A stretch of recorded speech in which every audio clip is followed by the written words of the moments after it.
हाँ जी, सुबह वाक तो वापस असीं आए ना, तो सुबह सुबह माशाअल्लाह गिलास दुध दा पीवांगे गर्म किया होया भी। एक जोड़ तो सानू लभ गया खराब होया, पर एक होर भी हैगा हजे दो जगह तो किते ना हर शेरी वीडियो बनाई तन टुरदे ते मैं डिठा वीडियो टुरदा भी तो मुछा ना। हाँ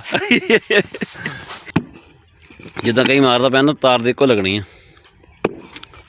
हालांकि मैं उत्थे बिजली ठीक करदा पिया सी पिंड दे बाहर नाल ही एक ऐलान होया मस्जिद दे विच, पर सानू समझ नहीं आई भी की होया। उदों जदों मैं घर आया तो पता लग्या भी ना ताया अब्बू दी डैथ हो गई है। अस्सलाम वालेकुम, की हाल चाल है जी तुहाडा? उम्मीद करते हैं सारे वधिया हो गए। अल्लाह ताला दा फजल ते करम दे नाल शुरू करते हैं अज दा व्लॉग। अज हैगी आ 27 तरीक 27 जनवरी 27 दसंबर नूं साडे कोल ना धुंध पैनी शुरू हुई सी ते अज पहला दिन है भी सूरज चढ़दा ना नज़र आंदा पिया, नहीं तो हुण तक सूरज असीं तलू हुंदा ना देखिया नहीं सीगा जदों दा 2024 चढ़िया वा। देखो हुण की बनदा, उम्मीद करते हैं भी ना अगे तो अगे जिहड़ा मौसम है वो ठीक रहेगा। ਅਸੀਂ ਇਹ ਵੀ ਨਹੀਂ ਚਾਹੁੰਦੇ ਹੈਗੇ ਵੀ ਯਕਦਮ ਗਰਮੀ ਆ ਜਾਵੇ, ਧੁੱਪਾਂ ਨਿਕਲਣੀ ਸ਼ੁਰੂ ਹੋ ਜਾਣ। ਥੋੜ੍ਹੀ ਬਹੁਤੀ ਠੰਡ ਜਿਹੜੀ ਨਾ ਉਹ ਵੀ ਜ਼ਰੂਰੀ ਹੈ ਫਸਲਾਂ ਵਾਸਤੇ ਵੀ ਅਤੇ ਬੰਦਿਆਂ ਵਾਸਤੇ ਵੀ, ਅਤੇ ਆਉਣ ਵਾਲੇ ਗਰਮੀਆਂ ਦੇ ਮੌਸਮ ਵਾਸਤੇ ਵੀ, ਤਾਂ ਜੋ ਥੋੜ੍ਹਾ ਚਿਰ ਨਾ ਇੰਜੋਏ ਕਰ ਸਕੀਏ ਸਰਦੀ ਨੂੰ ਵੀ। ਉਹ ਸਾਹਮਣੇ ਸੂਰਜ ਤਲੂ ਹੁੰਦਾ ਪਿਆ, ਉਹ ਦਰਖਤਾਂ ਦੇ ਪਿੱਛੋਂ ਸੂਰਜ ਵੀ ਨਜ਼ਰ ਆਉਂਦਾ ਪਿਆ ਵਾ, ਅਤੇ ਹਲਕੀ ਫੁਲਕੀ ਧੁੰਦ ਵੀ ਹੈ ਦੂਰ ਦੂਰ। ਅਤੇ ਇੱਧਰ ਤੁਹਾਨੂੰ ਮੈਂ ਚੰਦ ਵੀ ਦਿਖਾਉਂਦਾ, ਚੰਦ ਵੀ ਖੜ੍ਹਾ ਹਜੇ ਤੱਕ, ਉਹ ਸਾਹਮਣੇ ਖੜ੍ਹੇ ਚੰਦ ਵੀ ਖੜ੍ਹਾ ਸਾਹਮਣੇ। भी मौसम जो ना हैगा साफ है, पर ठंड हैगी। ठंड होने के बावजूद भी ना सूरज निकलता पाया ना, फीलिंग इदा होंगी पई भी ना मौसम जो ठीक है, तो मसला नहीं है कोई भी। नहीं तो जिदा धुंध होंदी सी ना अपने आप सीधा कज के निकलते सी ना बाहर भी ठंड ना लग जाए किते। इदा मौसम का टैंपरेचर काफ़ी लो आ ठंड की वजह तो। इदा सियासी टैंपरेचर जो ना काफ़ी हाई है इलैक्शन की वजह तो। साडे पिंड दे विच भी शायद अज जलसा होवे, जी होया तो तुहानूं दिखावांगे। साडे नाल जुड़े रहियो, नाले तुहानूं दस्सांगे भी अज भी असीं अगे असीं वोट किहनूं पाउंदे रहे ते असीं आउण दा वोट जिहड़ा ना ਉਹ ਕਿਹਨੂੰ ਪਾਵਾਂਗੇ। ਸਰੋਂ ਦੇ ਉੱਤੇ ਨਾ ਫੁੱਲ ਆਉਣੇ ਸ਼ੁਰੂ ਹੋ ਗਿਆ ਵੀ, ਮਤਲਬ ਗੱਲ ਦਾ ਮੌਸਮ ਬਹਾਰ ਜਿਹੜਾ ਨਾ ਸ਼ੁਰੂ ਹੋਣ ਵਾਲਾ ਵਾ। ਉਮੀਦ ਆ ਵੀ ਮੌਸਮ ਜਿਹੜਾ ਨਾ ਕਿ ਖੁੱਲ੍ਹ ਜਾਏਗਾ। ਯਕੀਨ ਮੰਨੋ ਅਸੀਂ ਅੱਜ ਇੰਨੇ ਖੁਸ਼ ਆ ਨਾ ਸੂਰਜ ਨਿਕਲਣ ਦੀ ਵਜ੍ਹਾ ਤੋਂ। ਜਾਂਦੇ ਪਏ ਹੁਣ ਘਰ, ਅਤੇ ਇੱਦਾਂ ਹੀ ਜਿਹੜੇ ਹੈਗੇ ਨਾ ਖਾਸ ਕਰ ਮਜ਼ਦੂਰ ਤਬਕਾ ਅਤੇ ਕਿਸਾਨ ਇਹ ਬੜੇ ਖੁਸ਼ ਹੋਣੇ ਆ, ਕਿਉਂਕਿ ਅੱਜ ਆਪਣਾ ਸਪਰੇਆਂ ਵਗੈਰਾ ਕਰਾਂਗੇ। ਕਣਕ ਉੱਤੇ ਸਪਰੇਆਂ ਜਿਹੜੀਆਂ ਨੇ ਕਾਫੀ ਸਾਰੀਆਂ ਪੈਂਡਿੰਗ ਪਈਆਂ ਕਰਨ ਵਾਲੀਆਂ, ਸਾਡੀ ਹਜੇ ਕਰਨ ਵਾਲੀ ਰਹਿੰਦੀ, ਅਸੀਂ ਆਪ ਕਰਨੀ ਹਜੇ। ਠੰਡ ਦੇ ਵਿੱਚ ਨਾ ਕੰਮ ਹੋ ਜਾਂਦੇ ਸਲੋ, ਅਤੇ ਮਜ਼ਦੂਰ ਬੰਦੇ ਨੂੰ ਮਜ਼ਦੂਰੀ ਫਿਰ ਲੱਭਦੀ ਨਹੀਂ ਹੈਗੀ। ਉਹ ਵਿਚਾਰੇ ਨਾ ਗਰੀਬ ਬੜੇ ਪਰੇਸ਼ਾਨ ਹੁੰਦੇ ਆ। ਦੇਖੋ ਹੁਣ ਆਉਣ ਵਾਲੇ ਇਲੈਕਸ਼ਨ ਦੇ ਵਿੱਚ ਕੀ ਹੁੰਦਾ ਵਾ, ਕਿਹੜਾ ਵਜ਼ੀਰ ਆਜ਼ਮ ਬਣਦਾ ਅਤੇ ਕਿਹੜੀ ਪਾਰਟੀ ਜਿੱਤਦੀ ਹੈ। ਸੂਰਜ ਪੂਰਾ ਨਿਕਲਿਆ ਬਾਹਰ ਹੁਣ। ਧੁੰਦ ਵਾਲੇ ਦਿਨਾਂ ਦੇ ਵਿੱਚ ਨਾ ਸਬਜ਼ੀ ਇੰਨੀ ਸ਼ਾਰਟ ਰਹੀ ਹੈ ਨਾ, ਉਹ ਸਬਜ਼ੀ ਨੂੰ ਜਿਹਨੂੰ ਫੁੱਲ ਲੱਗਦੇ ਸੀ ਨਾ ਫੁੱਲ ਹੀ ਖੜੇ ਰਹਿੰਦੇ ਸੀਗੇ। ਅੱਗੇ ਫਲ ਬਣਦਾ ਹੀ ਕੋਈ ਨਹੀਂ ਸੀ ਉਹਦਾ ਨਾ, ਵੀ ਮਟਰ ਮੁਟਰ ਜਿਹੜੀ ਸੀ ਨਾ ਉੱਥੇ ਹੀ ਖੜੀ ਜਾਂਦੀ ਸੀਗੀ।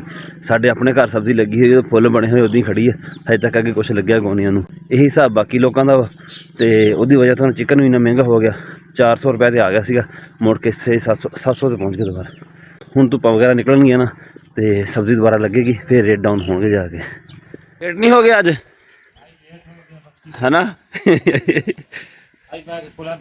अच्छा सर्दियां होण ते भावें गर्मियां। आ जिहड़ा मुंडा ना साजद, ये पट्ठे लैण टाइमों टाइम जांदा, ना इन्हें बच्चे की परवाह करनी भी ठंड लगदी है ना होर। गर्मियां चलो धुप्प बनदा जान दा, सवेरे सवेरे बंदा सवेरे सवेरे ठंडे ठंडे जाके पट्ठे लिआंदा, ना डंगर तंग हुंदा ना आप। इन्हूं बड़ा समझाया, कहंदा नहीं भाई मैं सवेरे सवेरे जिहड़ा हुंदा आके मैं काम करना हुंदा। असल च काम करदा लवार आंदा, पूरा दिन ना फिर दुकान ते हुंदा अपनी ते। हाँ जी, सुबह वाक तो वापस असीं आए ना, तो सुबह सुबह माशाअल्लाह गिलास दुध दा पीवांगे गर्म किया होया भी।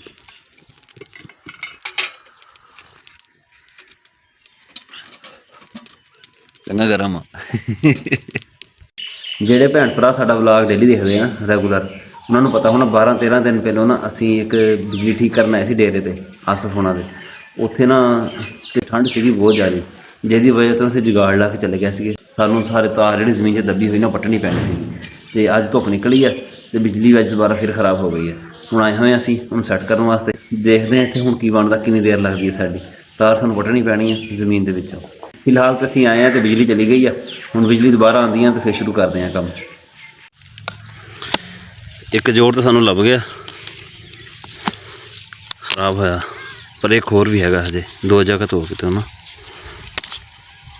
करंट को नहीं वीडियो क्यों बनाने फिर मैं चढ़ा था यूट्यूब पे दूसरे चूल्हे दी के बना हर शेरी वीडियो बनाई तन टुरदे ते मैं डिठा वीडियो टुरदा भी तो मुछा ना। हाँ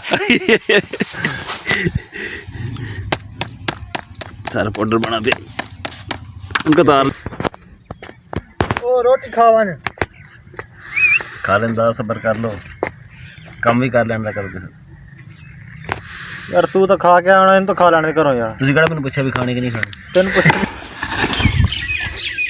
मैं तो कहना खाना भी यार खाजे नहीं हो मुझे सारे इकट्ठे हो जाएंगे तार लभनी किहड़ा सौखी है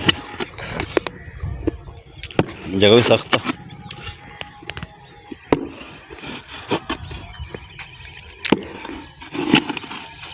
ध्यान नहीं करें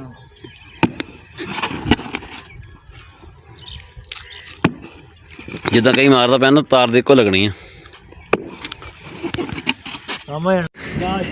हेलो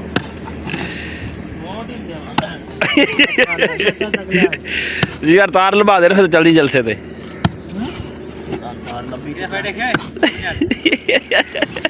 वीडियो बन रही है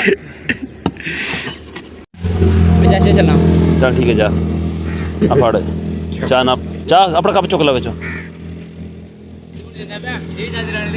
ना हाँ आलम किदा मेरी आई है हाँ तू कर खिलाफ दे मैनू नहीं फड़ तू सुकून कर ओ यार तू आ फड़ तू चाह फड़ ले इन्ना तेज ना बन अच्छा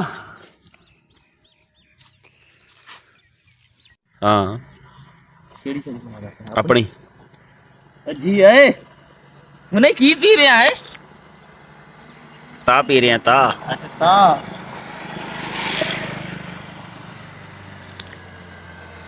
मैं किदा वोट किनू दिंदा पे फिर इस वारी ऐतकी मैं तो कहना मरियम नवाज ठीक नहीं रहेगी वो किहड़ा तेरे हल्के च खड़ी है थे अच्छा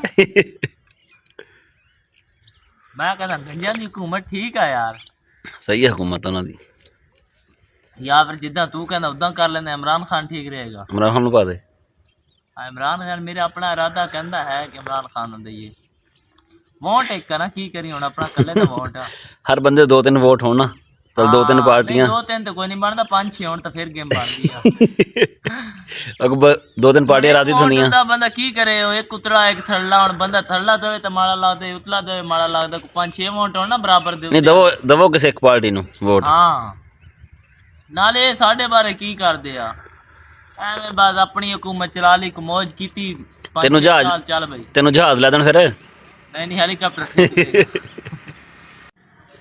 ਆਸਫ ਉਹਨਾਂ ਦੀ ਬਿਜਲੀ ਠੀਕ ਕਰਕੇ ਅਸੀਂ ਆ ਗਏ ਸੀਗੇ ਸਾਨੂੰ ਉੱਥੇ ਵਾਵਾ ਖੱਪਣਾ ਪਿਆ ਟੋਇਆ ਸ਼ੋਇਆ ਮਾਰੇ ਤਾਂ ਜਾ ਕੇ ਨੁਕਸ ਲੱਭਿਆ ਤੇ ਬਿਜਲੀ ਠੀਕ ਹੋਈ ਉਹਨਾਂ ਦੀ ਉਸ ਤੋਂ ਬਾਅਦ ਅਸੀਂ ਆ ਗਏ ਸੀ ਘਰ ਹਾਲਾਂਕਿ ਮੈਂ ਉੱਥੇ ਬਿਜਲੀ ਠੀਕ ਕਰਦਾ ਪਿਆ ਸੀ ਪਿੰਡ ਦੇ ਬਾਹਰ ਨਾਲ ਹੀ ਇੱਕ ਐਲਾਨ ਹੋਇਆ ਮਸਜਿਦ ਦੇ ਵਿੱਚ ਪਰ ਸਾਨੂੰ ਸਮਝ ਨਹੀਂ ਆਈ ਵੀ ਕੀ ਹੋਇਆ ਉਦੋਂ ਜਦੋਂ ਮੈਂ ਘਰ ਆਇਆ ਤਾਂ ਪਤਾ ਲੱਗਿਆ ਵੀ ਨਾ ਤਾਇਆ ਆਬੂ ਦੀ ਡੈਥ ਹੋ ਗਈ ਹੈ ਮੁੜ ਕੇ ਮੈਂ ਚਲਾ ਗਿਆ ਸੀ ਉਹਨਾਂ ਨਾਲ ਪਰ ਉਹਨਾਂ ਦੀ ਡੈੱਡ ਬਾਡੀ ਹਜੇ ਆਈ ਕੋਈ ਨਹੀਂ ਹੈਗੀ ਫੈਸਲਾਬਾਦ ਲੈ ਕੇ ਗਏ ਸੀ ਉਹਨਾਂ ਨੂੰ ਚੈੱਕਅਪ ਵਾਸਤੇ ਉੱਥੇ ਹੀ ਡੈਥ ਹੋ ਗਈ ਉਹਨਾਂ ਦੀ ਤਕਰੀਬਨ 5 ਤੋਂ 6 ਘੰਟੇ ਦਾ ਸਫ਼ਰ ਹੈ ਸਾਡਾ ਫੈਸਲਾਬਾਦ ਤੋਂ ਉਹ ਹੁਣ ਤਕਰੀਬਨ ਰਾਤੀ 9 ਜਾਂ 10 ਵਜੇ ਡੈੱਡ ਬਾਡੀ ਆਏਗੀ ਸਾਡੇ ਪਿੰਡ 'ਚ ਉਦੋਂ ਸੀਗੇ 2 ਜਲਸੇ ਇੱਕ PTI ਦਾ ਕਾਨੂੰਨ ਲੀਗ ਦਾ ਪਰ ਅਸੀਂ ਉਦੋਂ 'ਚ ਕਿਤੇ ਵੀ ਨਹੀਂ ਗਏ ਫਿਰ ਬਾਕੀ ਸਾਡਾ ਅੱਜ ਦਾ ਵਲੌਗ ਇੰਨਾ ਹੀ ਸੀਗਾ ਸਾਡੇ ਤਾਇਆ ਆਬੂ ਵਾਸਤੇ ਵੀ ਦੁਆ ਕਰਿਓ ਮਗਫਰਤ ਦੀ ਅੱਲਾਹ ਤਾਲਾ ਜੰਨਤ 'ਚ ਉਹਨਾਂ ਨੂੰ ਆਲਾ ਮਕਾਮ ਅਤਾ ਫਰਮਾਵੇ ਕਮੈਂਟ ਕਰਕੇ ਜ਼ਰੂਰ ਦੱਸਿਓ ਤੁਹਾਨੂੰ ਕਿਦੋਂ ਲੱਗਿਆ ਅੱਲਾਹ ਹਾਫਿਜ਼